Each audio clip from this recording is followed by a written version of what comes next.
அப்பொழுது தேசாதிபதியின் போர்ச்சேவகர் இயேசுவை தேசாதிபதியின் அரமனையிலே கொண்டு போய் போர்ச்சேவகரின் கூட்டம் முழுவதையும் அவரிடத்தில் கூடி வரச் செய்து அவர் வஸ்திரங்களை கழற்றி சிவப்பான மேலங்கியை அவருக்கு உடுத்தி முள்ளுகளால் ஒரு முடியை பின்னி அவர் சிரசின் மேல் வைத்து அவர் வலது கையில் ஒரு கோலை கொடுத்து அவர் முன்பாக முழங்கார் படியிட்டு யூதருடைய ராஜாவே வாழ்க என்று அவரை பரியாசம் பண்ணி அவர் மேல் துப்பி அந்த கோலை எடுத்து அவரை சிரசில் அடித்தார்கள்.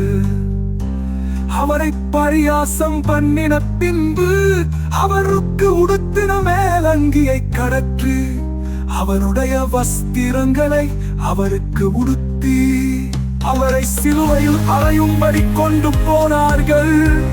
போதையில் சிரேனே ஊரானாகிய சீமோன் எண்ணப்பட்ட ஒரு மனுஷனை அவர்கள் கண்டு அவருடைய சிலுவையை சுமக்கும்படி அவனை பலவந்தம் பண்ணினார்கள். கபாலஸ்தலம் என்று அர்த்தம் கொள்ளும் கொல்கொதா என்னும் இடத்துக்கு அவர்கள் வந்த போது கசப்பு கலந்த காடியை அவருக்கு குடிக்க கொடுத்தார்கள்.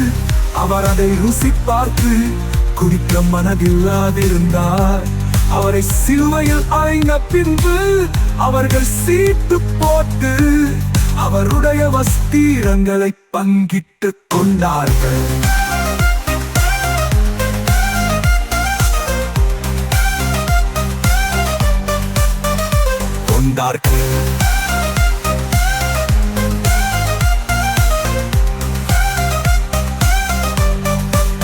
என் வஸ்திரங்களை தங்களுக்குள்ளே பங்கிட்டு என் உடையின் பேரில் சீட்டு போட்டார்கள் என்று தீர்க்கதரிசியால் உரைக்கப்பட்டது நிறைவேறும்படி இப்படி நடந்தது.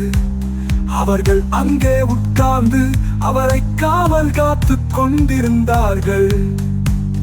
அன்றியும் அவர் அடைந்த ஆக்கினையின் முகாந்தரத்தை காண்பிக்கும் பொருட்டு இவன் யூதருடைய ராஜாவாகிய இயேசு என்று எழுதி அவர் சிரசுக்கு மேலாக வைத்தார்கள். அப்பொழுது அவருடைய வலது பக்கத்தில் ஒருவனும் அவருடைய இடது பக்கத்தில் ஒருவனுமாக 2 கள்ளர் அவரோட கூட சிலுவைகளில் அறையப்பட்டார்கள். அந்த வழியாய் நடந்து போகிறவர்கள் தங்கள் தலைகளை துருக்கி தேவாலயத்தை இடித்து 3 நாளைக்குள்ளே கட்டுகிறவனே, உன்னை நீயே இரத்தித்துக் கொள். நீ தேவனுடைய குமாரனானா சிலுவையிலிருந்து இறங்கி வா என்று அவரை தூஷித்தார்கள். அப்படியே பிரதான ஆசாரியரும் வேதபாரகரும் மூப்பரும் பரியாசம் பண்ணி மற்றவர்களை ரட்சித்தான், தன்னைத்தான் ரட்சித்துக் கொள்ள திராணியில்லை.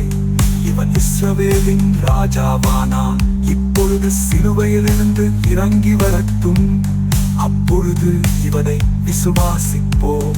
தன்னை தேவனுடைய குமாரன் என்று சொல்லி தேவன் மேல் நம்பிக்கையாயிருந்தானே, அவர் இவன் மேல் பிரியமாயிருந்தால் இப்பொழுது இவனை இரட்சிக்கட்டும் என்றார்கள்.